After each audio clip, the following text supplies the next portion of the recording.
kerusakan oleh siapa, Mas Win? Kurang jelas. Kurang jelas. Rasanya kalau kita semuanya sudah tahu yang menyebabkan kerusakannya itu siapa gitu. Pak Mulyono maksudnya. Outcome yang kita harapkan itu malah tidak tercapai. Meleset. Birokrasinya sangat terkotak-kotak gitu ya. Kalau dia dukung salah, enggak dukung salah. Pak Prabowo ini sebetulnya mempertaruhkan gitu ya. Kredibilitasnya, integritas dia yang bernawa itu untuk menjadi presiden, untuk memajukan Indonesia.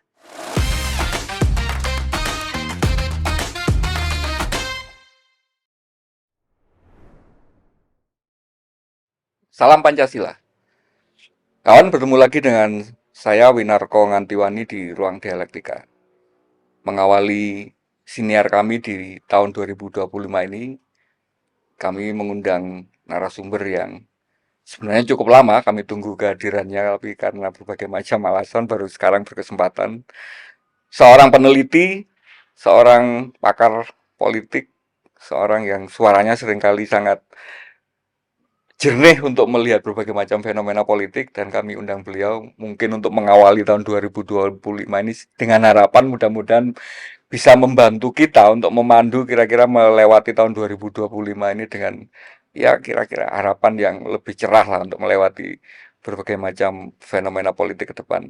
Kita perkenalkan tamu kita di Ruang Dialektika kali ini, Profesor Siti Zuro. Salam Pancasila dulu, Prof. Salam Pancasila. Hatur suwun, terima kasih Prof sudah mau datang di Ruang Dialektika. Sudah meluangkan mungkin awal-awal tahun gini agak nyantai mungkin ya, kita langsung diajak untuk bahas masalah politik, nggak apa-apa ya? Iya, insya Allah karena sudah Ya, fresh. biasanya soalnya kalau baru cuti, Mas. Kalau tema kayak gini loh, makanya khawatirnya tema kayak gini tuh kan kayak kaleidoskop gitu. Jadi ngumpulkan setahun itu nanti habis itu fresh. Tapi kalau awal-awal tahun biasanya nyantai gitu. Ini langsung awal tahun diajak untuk beri kami panduan gitu. Ngomong politik lagi ya.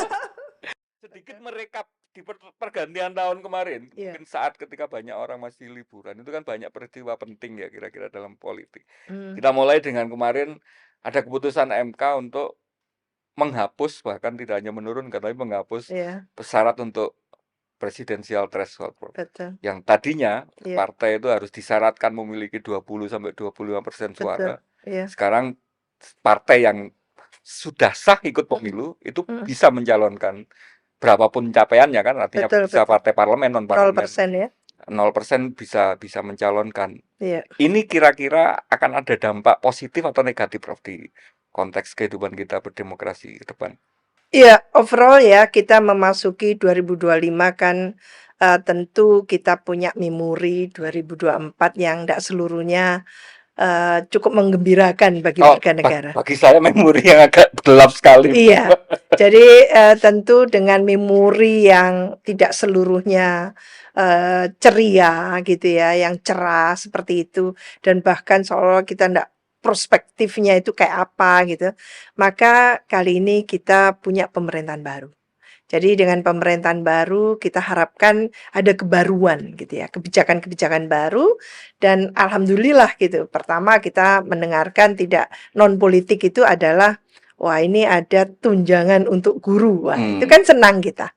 Meskipun saya bukan guru gitu ya, ikut senang karena memang mulia banget guru itu kan itu. Terus ada apa lagi ya yang positif tentang persentase untuk buruh gitu ya, gaji buruh yang dinaikkan menjadi 6,5% itu UMR ya. UMR-nya ya. Tentu itu juga positif gitu ya, bagus, prospektif, dan tentu menggembirakan karena untuk lapisan guru, lapisan buruh ini sebetulnya adalah jangan dilihat dari politiknya, pendukung untuk elektoral gitu, tapi ini masa penduduk yang tentu gitu ya menjalankan tugas-tugas yang bisa menopang Indonesia itu maju. Guru mendidik gitu, buruh untuk kerja gitu. Kerja. Lah, untuk politik gitu ya. Kita juga sekonyong-konyong. Ada mahasiswa yang melakukan judicial review dan dikabulkan. Padahal ini 30 kali saja gagal. Yang namanya PT Pilpres ya. Ambang batas untuk pemilihan presiden itu luar biasa. Yang lalu terakhir itu kan monumental banget sampai warga negara yang berdiaspora pun ikut menyuarakan betapa pentingnya pilpres ini tanpa ambang batas karena memang tidak relevan dan tidak signifikan gitu. Jangankan 0%, setengahnya saja nggak dikabulkan. Alhamdulillah sekarang 0%. Tinggal nanti akan difinalkan oleh DPR RI yang tentunya dengan rumusan sebagai payung hukum yang akan diacu gitu ya dalam pemilu nanti. Ini penting kita tidak hanya membenahi gitu ya PT ambang batas untuk presiden gitu, tapi pemilu presiden, tapi juga nanti bagaimana ambang batas untuk pemilu legislatif yang lalu juga sudah dikabulkan oleh MK ya. Sudah diturunkan Tahun juga lalu, iya. 6,5%. Betul. Dan juga undang-undang partai politik gitu ya. Jadi itu satu paket. Undang-undang untuk penyelenggara pemilu dan pilkada itu penting juga gitu ya. Bagaimana siklus pergantian kepemimpinan di KPU dan Bawaslu. Jangan sampai terjadi seperti kemarin. Sangat tidak profesional gitu ya. Di tahapan dia harus menjalankan tugas-tugas pemilu serentak, harus melakukan pergantian gitu ya, kepengurusan komisioner itu untuk provinsi, kabupaten, kota itu sangat melelahkan. Dan Jadi, banyak syarat kepentingan katanya. sangat amat gitu ya. Jadi memang cara-cara yang tidak profesional tadi itu harus dihentikan, diputus mata rantainya. Lah tentu dengan kembali ke pertanyaan yang mendasar tadi itu adalah tentang ambang batas ya untuk presiden, pemilu presiden, menurut saya sudah bagus, sangat prospektif. Jadi kita bisa prediksi gitu ya, bagaimana kompetisi kontestasi, kita menghadirkan kompetisi kontestasi yang sehat tadi itu dengan memberikan peluang besar kepada partai-partai yang memang memiliki kualifikasi sebagai partai jangkar, partai yang memiliki mass political base gitu ya, basis massa politik yang sangat jelas gitu ya, bukan partai-partai yang tidak jelas gitu ya, basis masanya di mana dan sebagainya. Lah itu memang mereka punya gitu ya, hak untuk mempromosikan kader-kadernya. Ini saatnya menurut saya memang kelembagaan partai itu betul-betul diperbaiki, direformasi. Maka mengapa kami dulu di Lembaga Ilmu Pengetahuan Indonesia LIPI gitu melakukan satu kajian, satu penelitian yang endingnya adalah pilpres dan pemilu legislatif itu diserentakkan tidak lain tidak bukan agar gitu ya pemilu itu betul-betul memberikan satu pengalaman yang sangat berharga bagi partai untuk melakukan konsolidasi.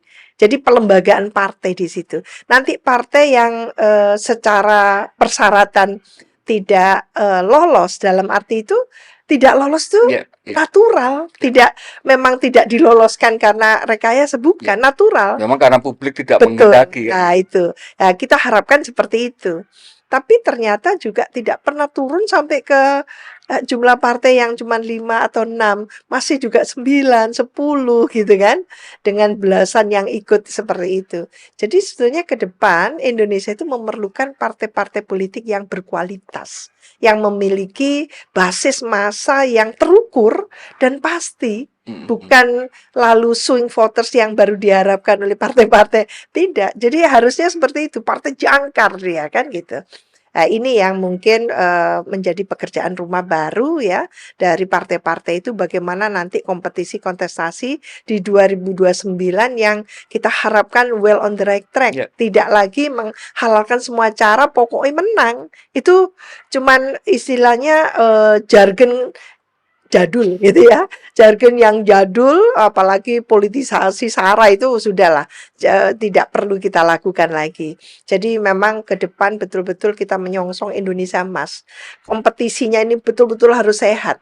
Tidak boleh sistem multipartai banyak lalu yang muncul calon tunggal. Ini apa yang salah gitu ya? Di pilkada itu harus calon tunggal. Lalu di pilpresnya maksimal 2 loh. Mulai kapan harus di Benar-benar counterintuitif. Nah, itu. Jadi nggak banyak partai kok malah muncul pilihannya rakyat dibatasi hanya beberapa aja gitu. Jadi ekspresi kebinekaan kita tidak terjadi akhirnya. Meskipun nanti, kalaupun banyak ada 5, ada 6, ada 7, nggak apa-apa, berkompetisi saja, toh nanti yang muncul tinggal 2, kan gitu.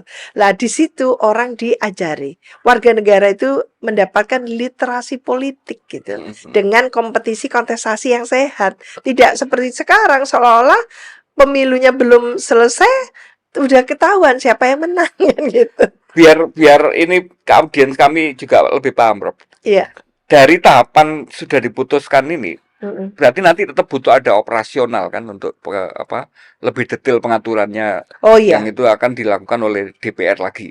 Nah, ini yang selalu kemudian menjadi pertanyaan besar dari iya, publik. Ketika DPR itu terdiri dari partai-partai yang hari ini bisa jadi kemudian justru menikmati konstelasi iya, yang menghasilkan tadi ada pemilihan dibuka multi partai, tapi kemudian ketika pencalonan heeh, sudah dikondisikan hanya 2 atau 3 orang. iya, Nah, jangan-jangan ketika nanti ini diserahkan lagi mhm, ke DPR, mentah gitu. mentah lagi akan muncul Kan nggak lagi boleh yang di luar ini gitu. final and binding, Hmm. nggak bisa. Lah kalau Jadi nggak final, nggak boleh bertentangan dengan nanti ini keputusannya. contoh ya Mas Win, kalau memang keputusan MK itu nggak final dan binding, mestinya mentah juga itu calon wapres yang tidak lolos itu. Mestinya loh. Kan boleh saja diubah gitu Iya, kan. iya, iya, iya. Tapi buktinya lolos saja kan gitu. Lah karena final and binding, maka tugas kita civil society, Untuk mengawal, masyarakat, yes. terus kampus gitu ya, para akademisi, intelektual, peneliti, aktivis, itu mengawal dengan seksama. Bagaimana final and binding tadi itu betul-betul diterjemahkan, Hmm. dirumuskan, dan akhirnya ditetapkan. Ya. Tentu kita tidak mau juga asal-asalan semua partai bisa mengusulkan dengan ala kadang, jangan juga Ya, gitu. makanya kalau Ya, saya menyepakati bahwa iya, itu peraturannya lebih teknis, tapi jangan betul. sampai kemudian Ah, mengutak-atik yang prinsip syaratnya itu tidak iya, ada. tinggal kriteria itu Ya, ditambahkan supaya ada tanggung jawab ya, secara moral terhadap kualitas. Yang sekarang ini saja dengan dibatasi, lalu katanya yang penting popularitas, elektabilitas. Pernahkah lembaga survei itu mensurvei kapabilitas, iya. kompetensi? Kan tidak. Rasanya hampir nggak ada yang muncul Cuman itu. popularitas saja. Selalu gitu ya, diskusinya itu sekitar ini populer nggak? Ini bisa mendongkrak elektoral tidak? Saya bilang kalau cuman seperti itu ya cari saja yang populer kan gitu. Lah ini yang akhirnya ternyata meleset dan tidak berkorelasi positif terhadap lalu kualitas pemerintahan kita. Jadi pemerintahan yang governability, pemerintahan yang efektif, tidak Iya. terbentuk khususnya kalau kita melihat di pilkada-pilkada itu luar biasa. Yang terjadi OTT 400-an lebih kan Iya. gitu. Lah ini antara lain yang juga menjadi cambuk bagi kita ya bangsa Indonesia untuk memberikan kriteria tadi itu yang tidak boleh tentunya dikompromikan gitu ya. Istilahnya dinafikan oleh siapapun partai politik yang akan mengusung gitu ya calon tadi itu yang akan menjadi presiden, wakil presiden, gubernur, wakil gubernur dan seterusnya sampai bupati, wakil bupati seperti itu. Ada ya di antara berbagai macam kritik terhadap putusan. Ternyata kan masih Ya, ada juga Prof kritik terhadap iya, itu. iya. Ada yang saya catat itu 2. Pertama, loh ini kan memungkinkan nanti seorang tokoh Hmm, hanya demi ambisi untuk maju ke politik, iya, menjadi presiden dalam tanda petik beli partai yang kecil-kecil gitu. iya, iya. Dengan memungkinkan dia nggak perlu untuk Betul, nggak perlu betul. ada Susah payah. syarat minimum, nggak perlu Iya, susah payah, asalkan partai sudah terdaftar iya, di mana Kemham tahun iya, kemarin meskipun nggak dapat suara itu iya, bisa dibeli. Pertama itu. Terus yang kedua, nah ini kan sebenarnya cara lagi-lagi cara akal-akalan Raja Solo itu iya, untuk kemudian memastikan bahwa anaknya dapat tiket karena partai yang dia iya, punya kebetulan partainya cuma iya, partai 2, sekian persen itu gitu loh. betul, Nggak ada betul. partai yang memenuhi presidensial threshold yang Iya, lama gitu. iya. Untuk menjawab kira-kira kekhawatiran seperti itu gimana, Bro? Kriteria. Jadi nanti itu memang harus dikawal di DPR bagaimana merespon hasil dari judicial review yang 0% itu. Jadi harus partai yang punya tanggung jawab Nggih. gitu ya. Artinya apa? Kriteria untuk menjadi presiden dan wakil presiden satu gitu ya, selain integritas nomor satu itu adalah pendidikannya gitu ya. Kredibilitas tadi ya. Pendidikannya itu apakah minimal S1 gitu kan? Itu harus dibunyikan seperti itu. Ini kan sudah era digital. Masa iya lulusan SMP yang bener Bisa aja gitu. disamakan dengan zaman tahun 45 ketika Iya. pesantren dibuat Jadi pertama kali. sudah harus sekarang ini minimal sarjana, perguruan tinggi. Jadi lulusan dari perguruan tinggi, minimal S1 gitu ya. Terus ada pengalaman-pengalaman yang life history-nya itu, CV-nya tadi itu menunjukkan gitu ya, Iya, bahwa iya, iya. yang bersangkutan memang Punya akan kapasitas capable. berarti ya. Itu. Jangan sampai nanti ada katakan diaudit lah gitu ya istilahnya, usulan-usulan dari partai-partai ini ada yang menilai nanti gitu ya, bahwa ini apakah memang bisa lolos gitu. Bukan Hmm. berarti kita tidak percaya partai. Hmm. Jadi disitulah sebetulnya civil society gitu ya. Proses bottom up itu ada, proses top down dari partai elit itu ada. Itulah demokrasi. Nggih. Jangan dikuasai penuh oleh partai top down. Berarti tidak ada gunanya nanti masyarakat yang memilih tadi itu. Karena lalu akan menumbuhkan seperti kemarin-kemarin. Jadi masyarakat di fait accompli oleh elit untuk memilih pilihannya. Itu yang nggak boleh lagi seperti itu gitu loh. Jadi jangan ada juga di tengah jalan itu judicial review, otak-atik gatok lagi. Iya, Itu nggak boleh. Jadi nanti dibunyikan iya. dalam pilpres itu juga nggak boleh yang seperti kemarin itu otak-atik gatuk. Jadi ada saja itu revisi-revisinya. Ada Revisinya udah waktunya mulai bertanding lagi gitu kan. itu. Jauh-jauh hari sebelumnya gitu Jadi kan. memang sengaja ada kesengajaan yang selalu menginterupsi gitu kan. Lah itu yang menjadikan kualitas demokrasi kita, kualitas pemilu kita itu menjadi merosot gitu ya. Iya, Dan nilai demokrasi kita di iya, internasional iya, dari itu betul-betul menjadi demokrasi yang cacat iya, gitu. iya. Apalagi tidak ada etika, padahal demokrasi dihadirkan untuk mempertegas gitu ya, untuk meneguhkan bahwa kita bangsa yang beradab, beretika gitu ya.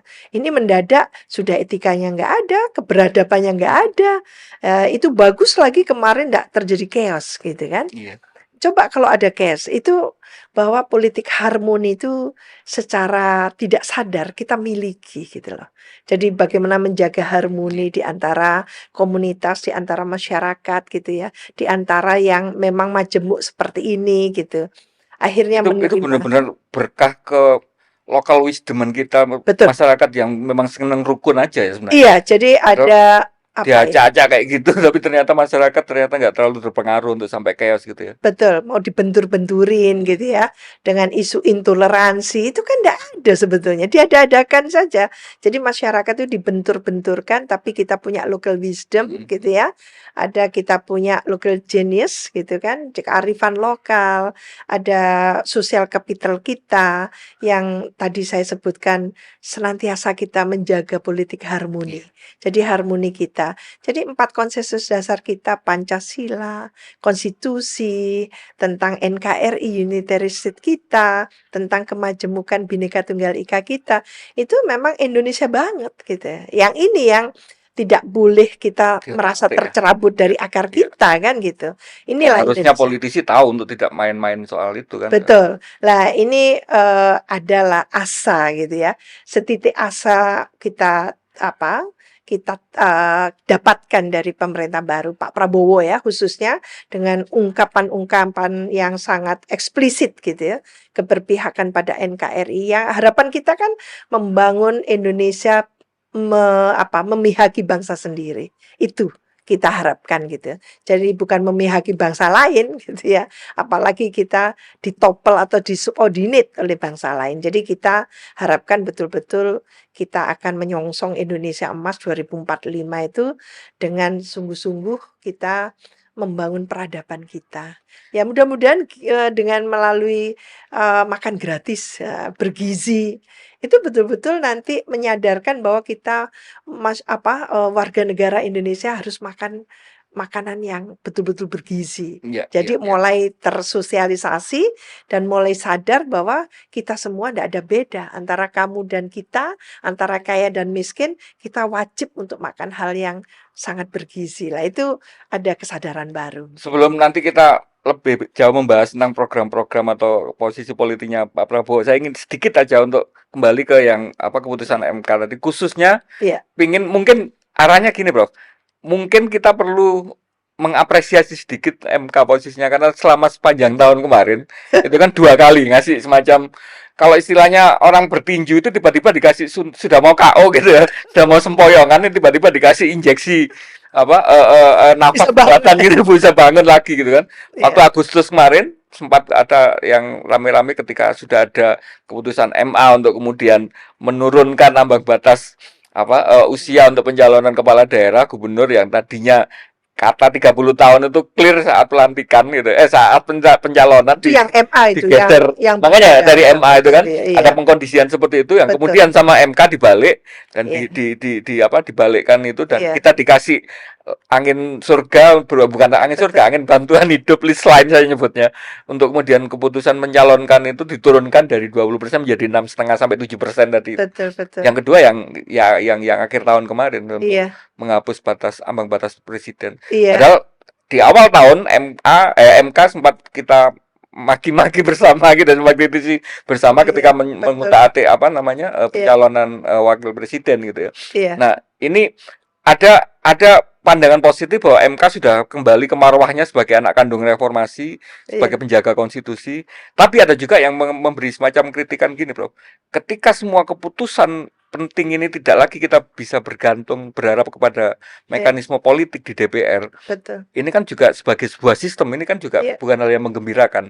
Ini iya, bagi Prof juga iya. memahaminya gimana? Kita memahami ini politik ya. Jadi politik itu tidak boleh taken for granted kita. Politik ini berkaitan langsung dengan kepentingan dan kekuasaan. Hmm. Dan kekuasaan itu menggoda. Siapapun bisa lupa. Pura-pura lupa atau lupa beneran kan gitu ya. Oleh karena itu memang harus dikawal terus. Demokrasi dihadirkan untuk menjaga agar kekuasaan itu tidak terkonsentrasi di satu tangan. Maka meskipun kita punya wakil Dewan Perwakilan Rakyat gitu ya, ada Dewan Perwakilan Daerah DPD RI gitu. Tetap saja yang namanya civil Masyarakat society, sipil. kekuatan civil society yang berdaya itu kita perlukan. Iya. Untuk apa? Kalau ini lagi glembosi gitu ya, lagi lunglai, lagi tidak well on the right track, itu civil society mengambil alih gitu. Bahkan Nah, mengkoreksi mungkin ya. iya, luar biasa itu. Jadi pastinya kemarin itu apa yang terjadi dengan keputusan MA tentang umur untuk calon kepala daerah, wakil kepala daerah, itu tidak akan pernah berubah yang dilakukan oleh di proses di DPR RI waktu itu kalau tidak ada gerakan ya pressure group interest group yang luar biasa dan demonstrasi yang sudah ini dari daerah ke daerah tidak hanya di Jakarta, maka di situ memberikan efek. Itu ada yang menyamakan fenomenanya bahkan kayak Arab Spring, Prof, katanya. Jadi Iya, cepat sekali, tidak ada semacam iya, pengkondisian macam-macam gitu. Isunya iya, bersama iya. langsung hari itu juga untuk turun ke Karena jalan. itu kulminasi. Makanya, Kulminasi dari pemilu serentak di Februari yang kita kecolongan melulu iya, kan gitu ya. Menuju Februari 14 Februari 2024 itu kita kecolongan dari berbagai hal sampai keputusan MK tentang batas umur untuk presiden dan wakil presiden. Itu kecolongan yang luar iya, biasa dan keputusannya itu sangat tidak iya, memuaskan iya. gitu ya. Lah Mencederai rasa keadilan lah. sehingga muncul dirty vote, dirty election itu kan, itu artinya enggak pernah ada video seperti itu sebelumnya. Itu sampai ada itu dan apalagi protes dari para guru Iya, besar iya. yang menurut saya itu sudah merupakan kulminasi dari betapa etika sudah diporak-porandakan gitu ya di negara ini. Lah itu makanya kenapa untuk resistensi yang dimunculkan untuk merespon gitu, keputusan Mahkamah Agung ya waktu itu puncaknya ya Agustus Itu itu ya. udah ndak pakai dikomando lagi, sudah kayaknya begitu saja mengalir gitu, bahwa Eh, kita nggak boleh kecolongan lagi dengan apa cara-cara yang selalu memfit accompli iya, rakyat. dan kayak semacam apa ya?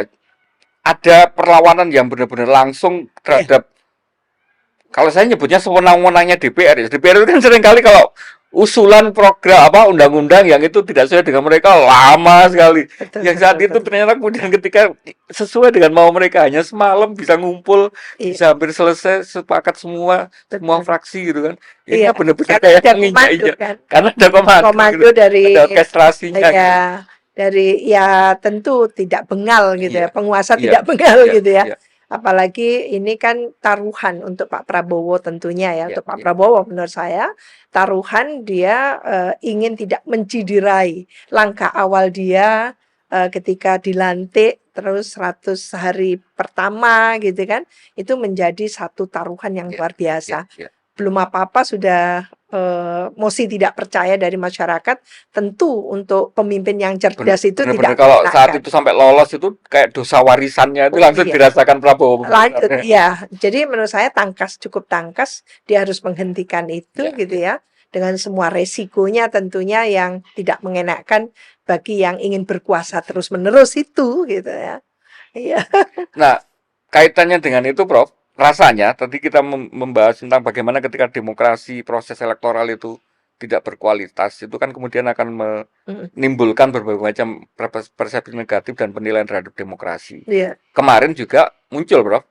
Ya, rasanya di dekat-dekat akhir tahun itu berita ada lembaga aliansi pers Mhm. internasional yang memberikan kemudian penilaian Iya. bahwa ternyata mantan presiden kita itu masuk kategori salah seorang pemimpin terkorup gitu ya. Iya iya. Yang dalam penjelasan teknisnya itu persis menjelaskan tentang Iya. dosa-dosa politik itu Iya. mempengaruhi apa Iya. melemahkan sistem elektoral, Iya.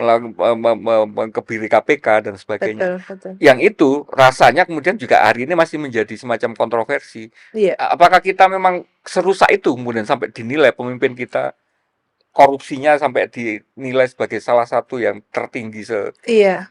Mantan RI 1 lagi iya, ya. iya, Jadi menurut saya ini adalah satu pengalaman pertama bagi Indonesia ya, segera setelah pemilu, pergantian kepemimpinan gitu ya, seorang mantan penguasa RI 1 pula gitu iya, ya, karena ini sistem presidensial Mas Win. Jadi menurut saya tentu beda gitu ya. Bukan sistem wakil presidensial, ini sistem presidensial. Presiden itu kalau menurut saya separuh ucapannya itu peraturan kan gitu ya. Maka dia akan istilahnya itu menjadi suri toladan. Lah, di era digital seperti ini, apa yang bisa kita sembunyikan? iya, Negara ini, gitu ya, banyak negara-negara asing yang kedutaan-kedutaan ada. Media-media asing ada semuanya. Bahkan gitu kan, mungkin aktivis-aktivis ya, yang dari luar internasional itu juga ada ada. kantornya di sini. Jadi menurut saya nggak ada rahasia apa yang terjadi di negara ini, itu langsung Mau terendus. dipoles Iya, berapapun, mau terendus ditutup-tutupi. dengan baik, bukan karena laporan dari orang-orang Indonesia, dia melihat sendiri gitu yang terjadi. Bagaimana proses tahapan pemilu serentak sampai Februari kemarin yang seperti itu. Dari 2023 bahkan disiapkan mulai 2022 sampai Februari 2024 itu luar biasa diikuti dengan seksama oleh jurnalis-jurnalis asing, oleh para aktivis-aktivis, para intelektualnya yang turun ke Indonesia. Buat mereka menarik sekali negara ini kan gitu. Lah memang harapannya pemilu nasional yang ke-6 sejak kita bersepakat untuk berdemokrasi setelah gerakan reformasi 98 itu, hitungan secara teori pemilu sampai 2 kali itu Mas Win seharusnya kita sudah naik kelas Ya, menjadi ya, terkonsolidasi, ya, terjadi deepening demokrasi. demokrasi. Jadi pelembagaan. Kita tidak mundur, Iya. ke-6 sudah. 6 kali hitungan kan 1, 2, 3. Ini 1, 2, 3, 4, 5, 6.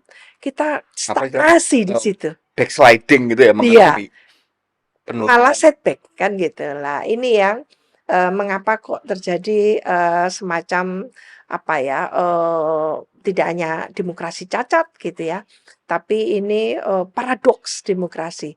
Demokrasi yang benar itu kan menghasilkan bukan dinasti gitu ya, kepemimpinan yang ada di pilkada maupun yang ada di pilpres, Iya, ini malah pilpresnya cetowelo-welo iya, gitu ya. Gimana ini kan gitu. Kalau memang bukan dinasti, jeda dulu. Jadi yang bersangkutan tidak menjadi penguasa dulu, disumonggokan anaknya gitu. Kalau bisa berjuang, berkompetisi dan memang memenuhi kriteria, boleh. Ini tidak memenuhi kriteria. Kriteria itu di-create, diciptakan dengan merevisi apa yang iya, tidak sepatutnya direvisi iya. gitu. Syaratnya dimudahkan, Iya. syaratnya direndahkan. Jadi demokrasi kita jadi cacat karena pemilunya cacat gitu. Kompetisi kontestasi tidak sehat. Lah ini yang lalu vote buying gitu ya, politik transaksional, lalu politisasi birokrasi, dan bansos apalagi ya, politisasi bansos itu Iya, sudah iya. cetowelo-welo dan ini menjadi suguhan yang terang benderang bagi tentu komunitas internasional gitu ya, yang memantau secara seksama bagaimana pemilu kita dari tahapan ke tahapan dan sebagainya itu. Ya ini resiko akhirnya dinilai seperti ini, Pak siapa ya, Pak Joko Widodo ini ya. Karena kemudian yang paling ya mungkin paling mencolok ya dibandingkan dengan berbagai macam apa penerima kriteria kita sebelumnya.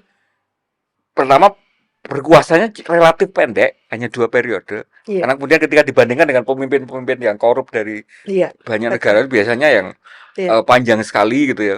Yang pemenangnya tahun ini misalnya Bashar al-Assad itu hampir sama kayak Presiden Soeharto dulu. iya, Terus cukup setelah selain hanya 2 periode, Jokowi ini hanya lepas mungkin 3 bulan aja setelah dia lengser, iya, sudah orang sudah punya kesimpulan seperti itu. Karena biasanya dampak itu agak betul, kerasanya agak iya, panjang gitu. Nah ini betul, kan berarti kalau tidak sedemikian serius pelanggarannya atau bentuk korupnya ini, itu kan iya, tidak akan muncul ke permukaan. Apakah memang separah itu iya, dampak kerusakan yang di korupnya yang dihasilkan apa diakibatkan oleh pemerintahan Jokowi kemarin itu? iya, yang menjadi variabel indikatornya kan jelas ya. Iya, Jadi secara institusional, secara kelembagaan, bagaimana lembaga-lembaga baik eksekutif, yudikatif maupun legislatif. Lalu bagaimana institusi-institusi negara lainnya, lembaga-lembaga, kementerian, badan gitu. Apa yang dilakukan? Apakah justru meningkatkan kualitas atau memporak-porandakan? Jadi perasaan kolektif gitu ya. iya, iya, Apa yang dirasakan secara kolektif itu yang tertangkap iya. gitu. Sehingga tidak sebagian-sebagian yang ngomong ini Sistemik serius. ya gitu ya. Itulah itu. Maka patut kalau disimpulkan ini kerusakannya sangat fundamental gitu ya. Sangat substantif gitu ya.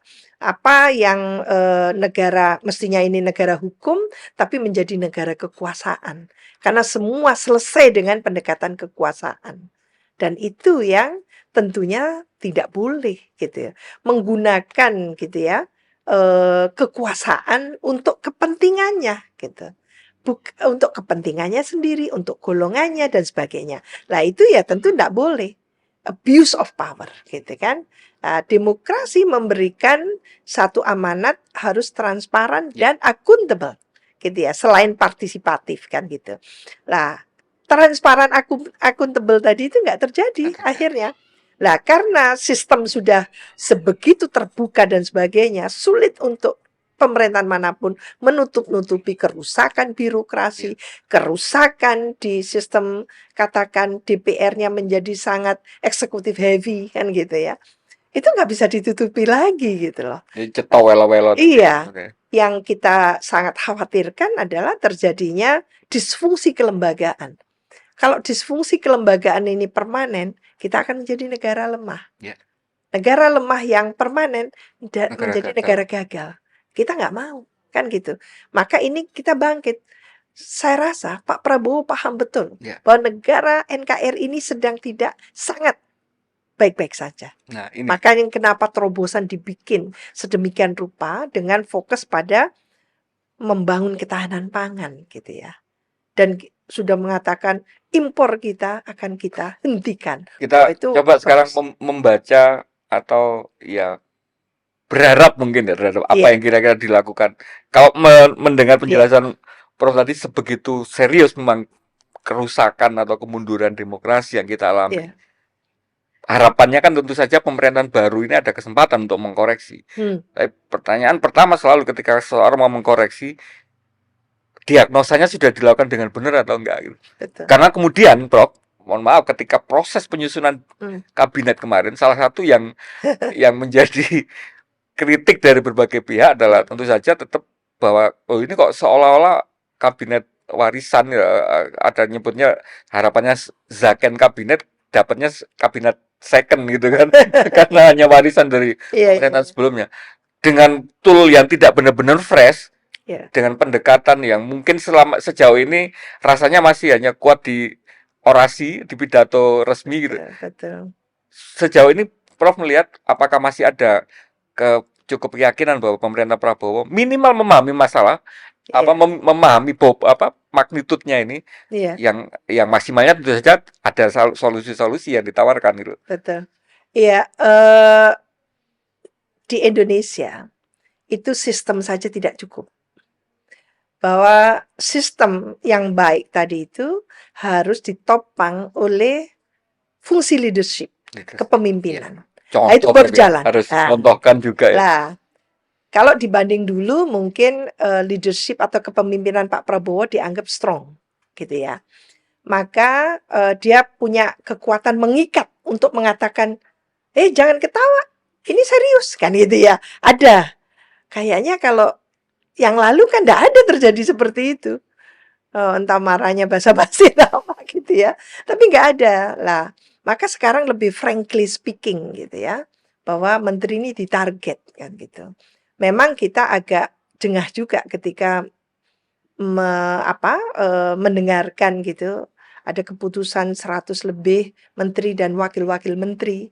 Jadi satu menteri tidak cukup satu wakil, bahkan 2, 3 wakil gitu ya. Sehingga ada seratusan menteri dan wakil menteri, apalagi ada 16 menteri dan menko yang diwarisi dari periodenya sebelumnya itu ya. Lah ini kan berarti nggak main-main, itu banyak banget dan itu di posisi strategis semua gitu. Berarti kan kompromistisnya luar biasa. Ya menurut saya politik selalu seperti itu, lentur. Politik itu tidak bisa black and white. Nggak bisa dihindarkan ya untuk Iya, kompromi ya. lentur. Oke, lentur, tapi harus ada kepastian gitu ke depan. Bahwa yang didengung-dengungkan itu menyongsong Indonesia emas. Jadi berpikirnya tidak jangka pendek 5 tahun ke depan saja, tapi ini bagaimana bisa memberikan landasan yang kokoh, fondasi yang kokoh untuk terjadinya pembangunan yang betul-betul klimaksnya itu di Indonesia emas 2045. Berarti membangun prakondisi sekarang. Iya. Apakah prakondisi itu akan mampu dibangun oleh Pak Prabowo? Itu pertanyaan yang sangat mendasar. Ada 8 program unggulan ya, Astacita di situ. Mulai dari membangun ideologi, membangun demokrasi, berarti kan tidak otoriter. Lah kalau sampai otoriter, kita suruh buka. Ayo, Astacita pertama dibuka kan gitu. Membangun ideologi Pancasila, membangun demokrasi ada di situ, gitu kan? Lalu juga yang saya ingat juga melakukan reformasi hukum, reformasi birokrasi gitu kan, dilakukan seperti itu. Dan membangun dari desa, dari bawah gitu ya. Berarti sadar bahwa jumlah kemiskinan kita masih signifikan untuk mengurangi kemiskinan dan stunting kan gitu. Juga reformasi ya dilakukan dan dari semua Astacita tadi itu menurut saya itu yang mungkin kita sudah menyaksikan bagaimana Kementerian Pertanian gitu ya. Menterinya kayak tegas banget gitu ya. Lah apakah itu cuman kamuflase, masuk angin di tengah jalan atau itu akan dilakukan terus-menerus. Lah jadi kesan saya ini ya, kesan mudah-mudahan betul ya kesan saya Pak Prabowo ini sebetulnya mempertaruhkan gitu ya, kredibilitasnya, integritas dia yang bernawa itu untuk menjadi presiden, untuk memajukan Indonesia. memihaki bangsa sendiri. Jadi bangsa ini harus punya dignity kan gitu. Jadi modelnya kan sangat meniru Bung Karno gitu. Oke lah, menurut saya masih bagus. Itu yang harus kita kawal supaya tidak masuk angin. Supaya tidak terinterupsi Dan oleh selalu kita yang ingatkan tidak. gitu ya, Nah, semangat itu ya betul biar itu. dibawa ya. Dia sudah mengedepankan 8 astacita tadi itu ya, 8 program unggulan tadi itu, silahkan dikawal oleh kita gitu ya. Jadi kalau ada kementerian yang notabene ndak zaken ini, yang huge, yang big gitu kan, seperti itu mampu nggak mengelola ini? Ini taruhan juga untuk birokrasi Indonesia. Ini birokrasi sudah dideklarasikan, birokrasi Indonesia menjadi birokrasi kelas dunia. Bagaimana kelas dunia ini kan gitu. Nah, ini juga taruhan untuk Pak Prabowo gitu. Jangan sampai Pak Prabowo dikatakan tidak paham birokrasi ini. Gemuk sekali. Ini kayak struktur bisa nggak? Jangan-jangan miskin fungsi nanti kan gitu. Ya kita harapkan ya udah terlanjur ini. Kayak struktur bisa nggak kayak fungsi nanti. Nah dengan sendirinya masih sangat ini ya. Tidak absolut seperti ini keadaannya, bisa saja nanti akan ada perombakan kabinet karena memang janjinya seperti itu. Iya, iya. Ya, perombakan kabinet dan akhirnya gitu ya, yang diperlukan oleh negara kita Indonesia ini adalah orang-orang yang betul-betul yang ahli tadi itu, yang bukan pemula gitu loh. Ya, ini kan masih ada ketidakpuasan dari masyarakat meskipun harus seolah-olah diterima gitu. Bahwa ini kan Pak Amin Rais juga sudah mengatakan, juga publik akademis juga mengatakan bagaimana dengan ini kan seolah-olah Pak Prabowo masih digondeli oleh Wapres yang sejarahnya secara hukum, secara etika belum diterima secara penuh gitu, utuh kan. Itu kita nggak boleh pura-pura juga gitu. Jadi kita harus sampaikan, ini eranya memang sudah era transparan, terbuka, era yang tidak ada sesuatu itu ditutup-tutupi. Wah, masyarakat internasional aja tahu gitu kan. Masa kita yang di Indonesia Iya, tidak iya. melakukan literasi kepada masyarakat sendiri. Jadi kita harus sampaikan. Ini ada yang masih ganjel. Kita percaya penuh dengan kepada Pak Prabowo. Tapi mungkin separuh atau bahkan sebagian besar dari masyarakat Indonesia tidak sreg dengan pasangannya kan gitu. Karena sejarahnya yang seperti itu untuk menjadi wakil presiden kan gitu. Itu harus disampaikan juga. Mungkin kalau sejarahnya questionable tapi performanya selama sudah terpilih itu benar-benar meyakinkan, itu mungkin tidak akan terlalu jadi masalah. Nah, ini sudah dapat kesempatan, sudah berbagai macam forum dan sebagainya, sama sekali tidak menunjukkan memang ada kapabilitas itu, mungkin itu yang jadi memang Iya, akhirnya membuat masyarakat itu memang agak sulit iya. sekali untuk menerima. Tapi sebelum ke arah kemudian hubungan dengan Hmm, Wapres dan bapaknya tentu saja, hmm, saya ingin komentarnya Prof tentang wacana yang dilontarkan oleh Pak Prabowo terkait dengan uh, uh, isu wacana untuk mengalihkan pemilihan kepala daerah yang tadinya secara langsung iya, menjadi dipilih oleh DPRD. Apakah ini iya, tidak kontraproduktif untuk kebutuhan ketika tadi katakanlah iya. memperbaiki iklim demokrasi kita ini? Iya, tentang opsi ya, Iya. opsi pilkada langsung dan pilkada tidak langsung, karena saya juga pernah menjadi, tim pakar di Kemendagri Hmm. dan ikut di panjanya di Komisi 2 waktu itu tentang revisi undang-undang pilkada ini, maka agak sedikit tahu dan saya termasuk promotor yang mengatakan kita melakukan pilkada langsung dengan semua asumsi waktu itu bahwa semua stakeholders terkait dengan pilkada ini oke. Partai politiknya matang, Ada persyarat lah berarti ya. iya. Lalu masyarakat pemilihnya oke, cerdas gitu, memilihnya rasional, lalu penyelenggaranya profesional, institusi penegak hukumnya juga profesional dalam arti tidak partisan gitu, birokrasinya tidak diacak-acak dan sebagainya. Ternyata itu asumsi. Asumsi saya itu seolah-olah semuanya normal. Lah, setelah 2005, Juni 2005 kita laksanakan langsung sampai 2024, November 27 November. Itu menunjukkan korelasi yang tidak seluruhnya positif. Iya. Dampak-dampaknya tuh luar biasa. mengharu biru gitu ya, nilai-nilai budaya lokal juga. Teracak-acak, kita seolah tercerabut dari akar kita. Kita seolah-olah hanya kompetisi. Kalau pilkada itu, demokrasi lokal itu, ya cuman pilkada.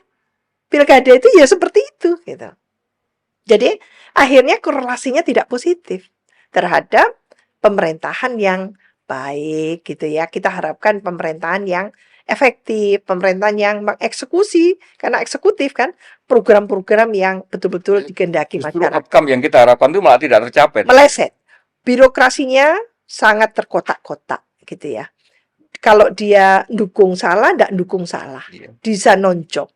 Ya ini Salah kacau. milih bisa Betul. jabatannya hilang. Dan yang dibilang oleh Pak Prabowo itu mahal sekali. Jadi mahal sekali bukan karena dana dari negara gitu, tapi dana-dana yang untuk vote buying, dana politik transaksionalnya, dana untuk mahar politiknya itu luar biasa itu. Puluhan M, bahkan ratusan M itu nggak masuk di akal kita gitu ya. Dan rasanya nggak bisa dikuantifikasi, itu mindset di publik bahwa ketika saya terlibat di proses elektoral maka saya harus dibayar itu, Bro. Nah, Itu kan merusak jadi sekali. masyarakat desa yang diparani orang Jakarta itu pasti ada uang. Lah, mindset yang seperti itu yang harus dikembalikan sekarang ini. Ini sakit ini sebetulnya. Iya. Jadi jangan bangga, jangan bahagia gitu seolah kalau tidak pilkada langsung itu tidak demokratis. Gimana ngerumusinya gitu loh. Coba disebutkan saja 2005 sampai 2024.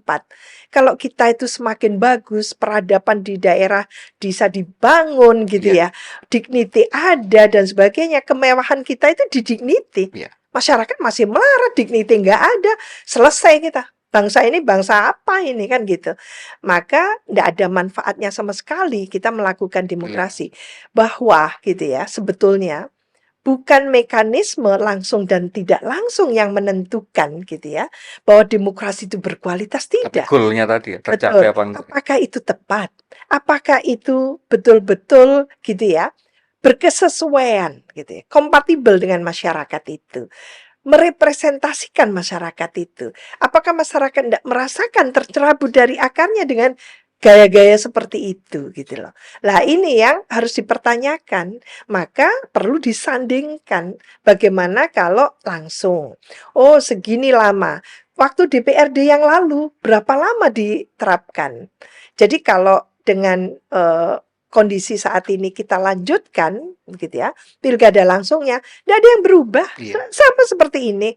Jadi menurut saya kerusakan itu meluas melebar kemana-mana.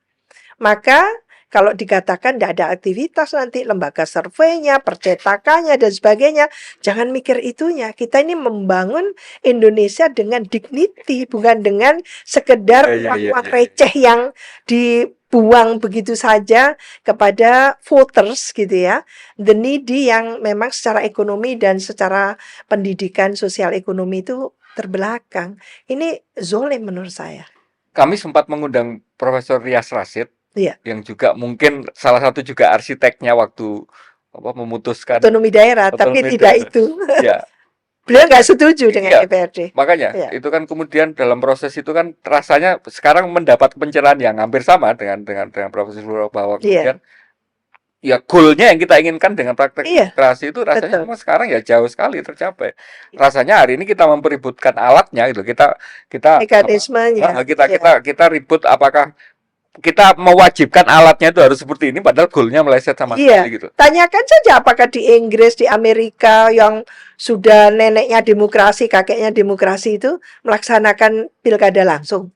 Tanyakan saja. Kita itu rentang pendidikan penduduk kita waktunya itu masih 8,9 tahun, belum SMA, baru SMP. Demokrasi itu memerlukan gitu ya, satu rasional gitu ya, apa ya istilahnya, nalar-nalar yang betul-betul itu. Jadi kalau secara pendidikan tidak istilahnya belum kompatibel, secara ekonomi apalagi. Lalu yang terjadi adalah vote buying terus-menerus. Jadi kalau menurut saya kerusakannya meluas kemana-mana. Jadi yang perlu diperbaiki adalah partai politik. sebagai pilar utama dari demokrasi itu yang harus memiliki tanggung jawab moral yang luar biasa. Karena partai ini sudah dipayungi oleh konstitusi. Mm-mm. Luar biasa itu. Diturunkan lagi melalui undang-undang partai politik, undang-undang pemilu juga ada partai politiknya. Jadi menurut saya partai politik sudah diberikan satu peluang yang luar biasa yang dengan otoritas seperti itu wajar kalau harus punya tanggung jawab yang kuat Iya, gitu ya. rasanya memang salah satu yang harus paling banyak dituntut untuk transformasinya itu ya, partai Partai politik ini. politik lah Ketika, undang-undangnya tahun 2011 Mas Win. mm, Ini yang harus juga sudah saatnya direvisi, iya, dilakukan perbaikan-perbaikan agar partai kita ke depan itu menjadi partai yang betul-betul partai ID. mm, Jadi kalau sudah sampai terbangun partai ID, tidak ada vote buying itu. Karena saya memilih partai itu karena memang kehendak saya. iya. Gitu. Sudah sampai pada kesimpulan itu. Saya memiliki partai itu. Bukan mencrok Karena sana mencrok ada sini. identik apa yang saya Betul. inginkan dengan apa yang diwakili oleh partai gitu ya. Jadi partai itu mampu menganalogikan diri dengan voters, Iya. dengan konstituen gitu. Iya. Lah ini yang kita perlukan Kalau ke itu depan. sudah terjadi ya nggak akan mempan kan diiming-iming. Enggak, karena sudah rasa memiliki dan orang yang educated itu kan pelecehan. Diberikan uang 100.000, 150.000 untuk memilih 5 tahun itu pelecehan luar biasa. Kita bisa marah kan Ya. kalau kita yang digitukan lah. Inilah saatnya kita memberikan literasi yang mulia ya kepada Ya. warga negara untuk tidak lagi seolah kita memintakan ya sudah diterima uangnya, jangan dipilih orangnya, enggak boleh lagi seperti itu juga gitu. Rasanya penjelasan Prof. Zul cukup clear ya, karena kemudian memang salah satu yang katakanlah dipakai argumen utama teman-teman yang mendorong apa tidak setuju dengan pemilihan langsung itu Ya, adalah ini indikasi penurunan kualitas demokrasi ketika ya. rakyat sudah diberi hak wewenang untuk memilih langsung kok tiba-tiba diambil lagi untuk ini. Problemnya kan Korelasinya bukan di belum sana, positif. makanya ininya kan belum, masalahnya bukan di sana. Iya. Terakhir Prof, karena waktu kita terbatas, saya ingin menutup dengan kemudian ya kita sudah menyinggung sedikit Ya. tadi kaitannya dengan warisan masa lalu dan rasanya sampai hari ini bayang-bayangnya itu masih sangat kuat tadi ya. Dengan warisan kerusakan tadi yang ditinggalkan masih ada perwujudan yang real sebagai Kerusakan anak. oleh siapa Mas Win? Kurang jelas. Kurang jelas. Rasanya kalau kita semuanya sudah tahu yang menyebabkan kerusakannya itu siapa gitu. Pak Mulyono Pak maksudnya. Mulyono gitu Iya. ya. Yang kemudian hari ini juga anaknya masih berada di Iya, Pak Pres. posisi seorang wakil presiden yang tentu saja itu posisi tertinggi kedua di Iya. negara ini. Kalau ada apa-apa dengan Pak Iya. Prabowo kan dia otomatis yang akan menggantikan itu. Iya. Nah, dengan posisi seperti itu pertanyaan-pertanyaan yang pada di publik kira-kira sampai kapan sih Pak Prabowo ini masih terus berada di bawah bayangnya Pak Iya. Jokowi ini? Ini pertanyaan menarik ya dan menurut saya kita harus agak hati-hati gitu ya untuk memprediksi seperti itu. Karena secara kalau memahami politik di Indonesia ini kan sangat kontekstual. Tidak ada yang permanen gitu ya. Apalagi sangat didasarkan atas kepentingan yang kontekstual tadi itu sehingga tidak long term sebetulnya gitu. Politik ini seni kemungkinan dan penuh opsi. Jadi kalau opsi-opsinya jauh lebih menggoda, lebih meyakinkan ke depan, Ya. pasti opsi lama itu ditinggalkan Ya. gitu. Jadi tentu ya untuk sebelum berkuasa dan setelah berkuasa itu beda. Jadi kalau Pak Prabowo sebelum berkuasa punya idealisme dan sebagainya dan itu obsesinya lama gitu ya. Dia ini adalah tentu personil militer gitu. Ada keberpihakan untuk bagaimana negara ini, negara bangsa ini tetap punya dignity, punya apa ya, dihormati di internasional. Tapi kan tidak mungkin minta dihormati di internasional, domestiknya kacau balau kan gitulah. Carut marut ini yang akan mungkin juga diberikan solusinya oleh Pak Prabowo. Kita mungkin tidak bisa mengharapkan dalam 100 hari, tapi dalam 6 bulan ke depan arahnya itu bisa kita baca. Sekarang arahnya untuk 6 bulan sudah kita baca, tentatif saat ini bahwa ada keseriusan sebetulnya dari Pak Prabowo untuk memajukan secara ekonomi masyarakat Indonesia dan menegakkan hukum melalui titipannya kepada kementerian-kementerian ini. Jadi hampir tidak ada kementerian yang nanti aku mau korupsi, kayaknya takut saat ini masih gitu ya. Kelihatan gitu ya. Mereka itu betul-betul tension gitu ya dengan target-targetnya Pak Prabowo. Lah tentu dalam konteks ini masih hangat honeymoonnya Pak Prabowo dengan Pak Joko Widodo ya. Masih hangat apalagi anaknya masih jadi ini. Tentu tidak bisa kita harapkan katakan mana sih kebijakan yang murni yang miliknya Pak Prabowo itu gitu ya. Kalau menurut saya ketidakmurnian itu sudah ditunjukkan sejak awal kok. Melalui tidak hanya ke Hambalang tapi ke Magelang. Iya, Itu sudah murni banget itu, iya, Prabowo banget. iya, Emang Jokowi? Ya sangat tidak lah gitu ya. Ini kita fair aja gitu ya, objektif saya berusaha melihat. Karena yang kita harapkan itu betul-betul pemimpin Indonesia RI 1 yang menjadi apa ya, semacam variabel yang menjadi pemersatu negara bangsa, yang sangat NKRI gitu loh, yang nggak basa-basi untuk itu gitu, dan tidak mempolitisasi gitu ya kemajemukan kita gitu. Nah itu yang gentle-nya itu harus di situ gitu, elegannya itu harus di situ.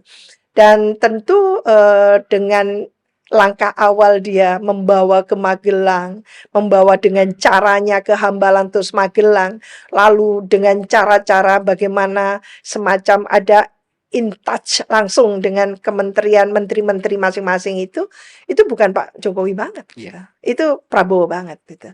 Dia ingin memang besar tadi itu yang kita sanksikan karena birokrasi menjadi sangat apa ya huge iya, seperti dan itu. nuansa akomodatifnya itu Ya, menjadi itu kental itu. sekali. Nah, apakah untuk saat ini itu menjadi bridging ya, bridging bagi Pak Prabowo untuk bagaimana memberikan relief gitu ya para pengusung pendukungnya gitu ya, Iya, bahwa mereka diajak satu hmm, gerbong. hmm, Itu mungkin cara-cara solidarity maker yang hmm, ingin direfleksikan oleh Pak Prabowo, yang menurut saya pada saatnya mengerucut pada betul-betul nantinya orang-orang yang bisa iya. bekerja yang ini. Karena Pak Prabowo, Setelah dikasih kesempatan untuk iya, kerja, yang tadi iya, mau dievaluasi, direshuffle tadi ya, betul, ya. iya. Akhirnya mengerucut, tersaring sendiri gitu ya. Siapa nanti yang memang endingnya itu di 2029 itu adalah betul-betul yang zaken akhirnya kan gitu. Eh, Kalau saya dengan background pekerjaan saya itu ada dua mungkin indikasi yang rasanya mungkin agak terlewat dari wacana publik itu, yang menurut saya itu sudah merupakan indikasi Pak Prabowo sudah agak menjauh dari Pak Jokowi. Itu pertama, untuk tidak tidak setergesa-gesa Pak Jokowi untuk transisi ke IKN. Yang kedua, keputusannya untuk tidak lagi meneruskan berbagai macam PSN Infrastrukturnya, dan tidak lagi meneruskan tol yang bahkan itu sudah dilakukan kajian. iya, Itu diputuskan di awal sekali ini ya. betul. Dan itu kan hal-hal yang justru bagi seorang Jokowi adalah monumen-monumennya gitu kan. Iya, Yang iya. itu rasanya Mercusuarnya ya. Iya. mercusuarnya rasanya begitu dikebut gitu di ujung-ujung pemerintahannya. Iya, itu bedanya pemimpin yang punya logika, punya smart thinking gitu ya. Hmm, Jadi pemimpin yang cerdas, yang tahu, tidak prospektif ini. iya, Dalam keadaan memang keuangan negara yang sangat berat gitu ya. Utang pun masih berat. Ya, apalagi tidak utang kan gitu. Mau apa ya istilahnya itu diambil dari mana lagi gitu hmm, ya. hmm, Ini sudah tidak ada eh, apa istilahnya itu celah untuk bisa disimulasikan. Maka logika-logika seperti itu yang menurut saya jelas sekali.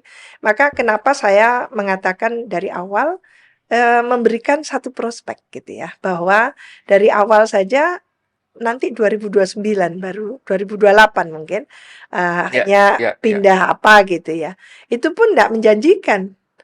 Memang sejarahnya sangat sulit Hmm, memindahkan ibu kota dari Jakarta keluar. hmm, hmm, Meskipun sudah dipayungi oleh hmm, undang-undang, hmm, hmm. 4 kali pindah, 4 kali balik Ya, gitu. ya, ya. Jangan lupa itu, gitu. Dan itu yang saya argumentasikan dari tempat ke tempat juga waktu itu tidak mudah untuk memindahkan ibu kota dari Jakarta ke luar. Apalagi dengan keadaan kondisi keuangan kita yang memang didera oleh COVID dan sebagainya. Lesu ekonomi kita ini juga masih dominan gitu ya. Dan menurut saya Pak Prabowo lebih objektif gitu ya, lebih rasional melihat itu semua sehingga yang disasar pertama itu adalah Ekonomi tadi. bagaimana mengentaskan kemiskinan dan stunting itu loh yang ingin dihapus. Ini stunting semua merebak ke semua daerah di Indonesia dan itu menurut saya ya bukan memalukan tapi ya menurut saya ini negara Loh Jinawi, Gemaripa Loh Jinawi kok punya stunting. Apa yang salah? 80 tahun merdeka. Iya, Ya masih ada yang 79 tahun. Iya, sudah mau 80 tahun. Tahun ini 80 tahun. Jadi menurut saya mungkin tahapan-tahapan yang sudah diambil oleh yang sudah dan akan diambil oleh Pak Prabowo, insya Allah benar gitu. rasanya jadi cukup optimis menatap 2025 gitu ya. Insya Allah. Dengan harapan tidak ada, rasanya kan tidak ada jadwal-jadwal proses Iya, politik gitu kan, tidak ada pemilihan, tidak ada. betul, betul. Kecuali mungkin Jeda. kemarin isu memundurkan pelantikan itu, mungkin itu juga masih menimbulkan pertanyaan. Ini kan karena katanya untuk menyesuaikan dengan apa jadwal pilkada serentak dan sebagainya. Tapi ya kan ada kecurigaan itu untuk Iya, alasan politik gitu. Tapi selain itu kan tidak iya. ada agenda politik besar, sehingga kemungkinan dinamika politik yang mengguncang itu kemungkinan juga Iya, tapi tetap civil society ya harus mengawal tadi ya. iya, mengawal. Mau diberikan peluang maupun tidak peluang, tetap harus mengawal. Karena disitulah nanti kekuatan dari civil society yang bahu-membahu itu untuk mengingatkan sebagai reminder gitu ya. Put pressure kepada pemerintah yang mungkin ada kalanya agak meleng-meleng gitu, luruskan lagi. Kalau sejauh ini ketemu dengan teman-teman itu malah ada kecenderungan gini.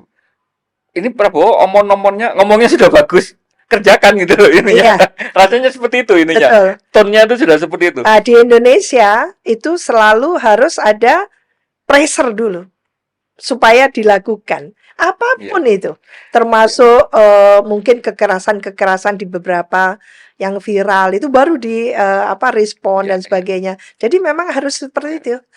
Nggak boleh jerah gitu. Pengalaman 22 Agustus itu kan juga mengajarkan seperti itu ya. Betul. Kalau tidak dikawal secara ketat itu. Persis.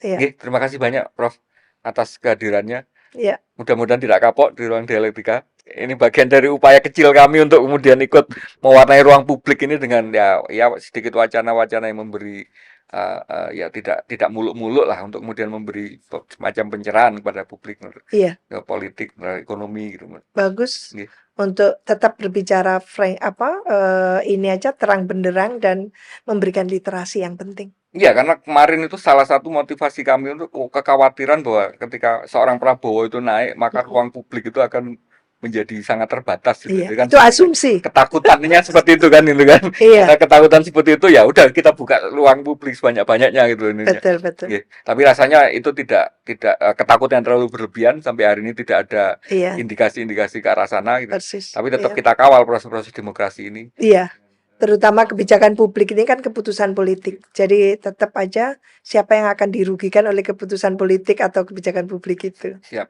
Terima kasih banyak. Iya, Kita ketemu sama-sama. di ruang dialektika berikutnya. Salam Pancasila, Bro. Iya, salam. Matur suwun. Iya, makasih Mas.